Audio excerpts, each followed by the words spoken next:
देखकर दंग हो गए अस्पताल के कर्मी जब गोली लगे महिला मुखिया के ससुर को लेकर मोटरसाइकिल से अस्पताल के अंदर घुस गया परिजन। पहले अर्जुन राय क्या कर रहे हैं, उसके बाद सीसीटीवी फुटेज देखिए। प्रशासन और सरकार से मांग करते हैं कि 24 घंटे में गिरफ्तारी हो, अब नहीं तो ईंट से ईंट बजा देंगे। अपराधियों से लड़ने हमें आता है और अपने लोगों को सुरक्षा करने भी आता है। आप इस सीसीटीवी वीडियोज को देखिए जहां किस तरह से मुजफ्फरपुर में एक महिला मुखिया के ससुर को गोली लगी है और गोली लगने के बाद उसे मोटरसाइकिल पर बैठा कर लाए परिजन ने सीधे अस्पताल के अंदर तक घुस गया। पूरे फुटेज देखिए और किस तरह से अस्पताल के कर्मचारी दंग रह गए, इधर उधर किस तरह से करने लगे।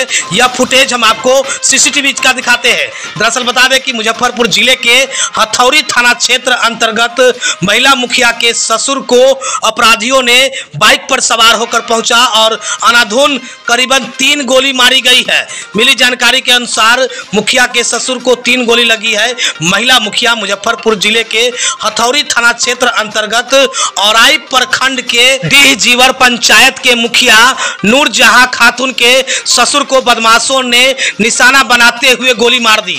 दरअसल बता दें कि मुझे बिहार में अपराध बेलगाम हो चुका है और यही कारण है कि एक के बाद एक अपराधी वारदात को बेखौफ होकर अंजाम दे रहे हैं। ऐसे में लगता है कि अपराधियों में पुलिस का डर खत्म हो चुका है। इस बार अपराधियों ने बिहार के मुजफ्फरपुर जिले में एक महिला मुखिया के ससुर को गोली मारा है जो मुखिया का पूरा कार्यभार देखता था।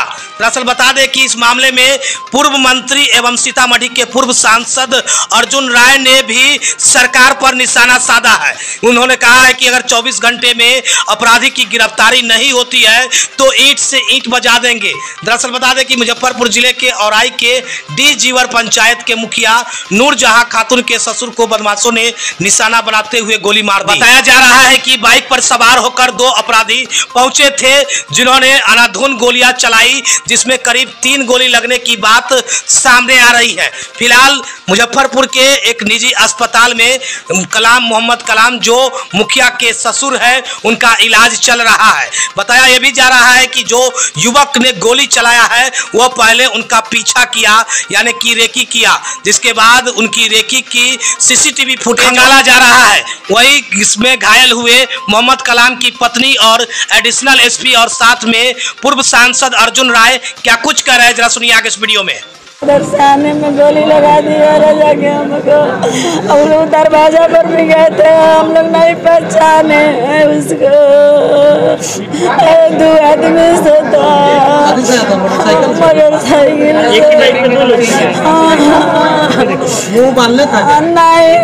नहीं था, पतला पतला मोच बनवाया, पतले पतले गोरा से आवाज वगैरह भी आई। कितनी फायरिंग हुई?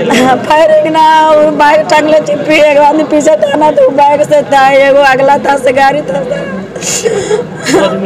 आपको पूछा है कि घर पे आए, हम गए नहीं आए घर पे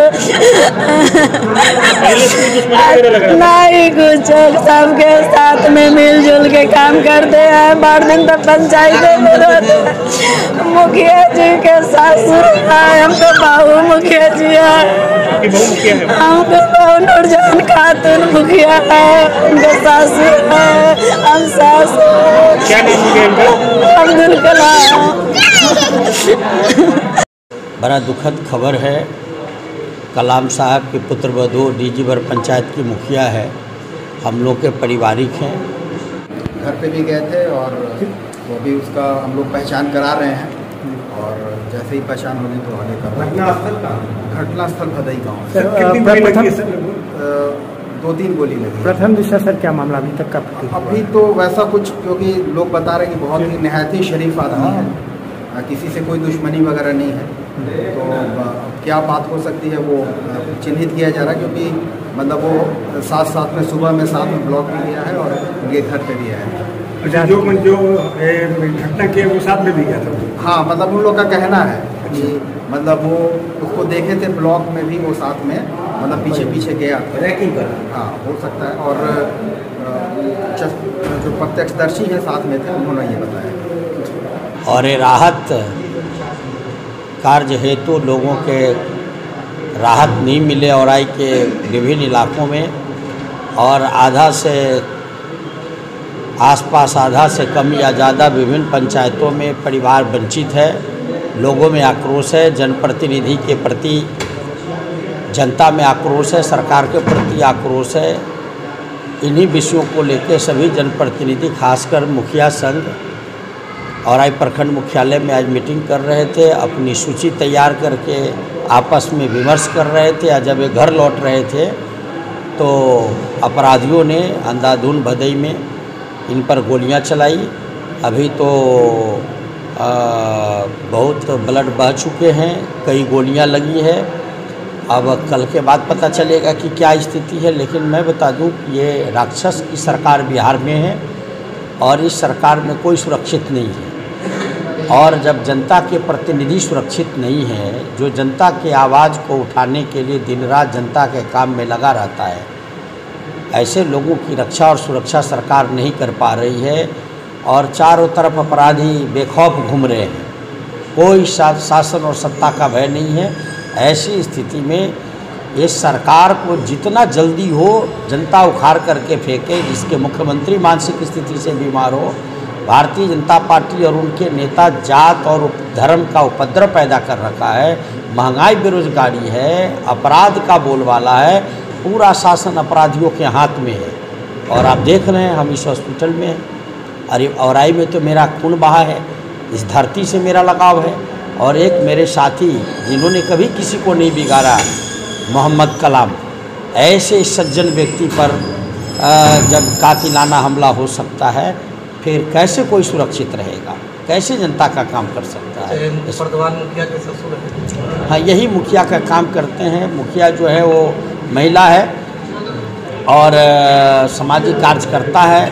हम लोग के पार्टी के नेता हैं कलाम साहब, और इसी रिलीफ संबंधित विषयों को लेकर औराई में मीटिंग करके आ रहे थे। और ये स्थिति आपने देखी है कि डीजीवर पंचायत है। और हमला होने के तुरंत बाद मुखिया जी अनिल जी ने मुझे खबर किया और मैं पहुंच गया। यहाँ पहुंचने के 5 मिनट के अंदर मैं पहुंच गया हूं।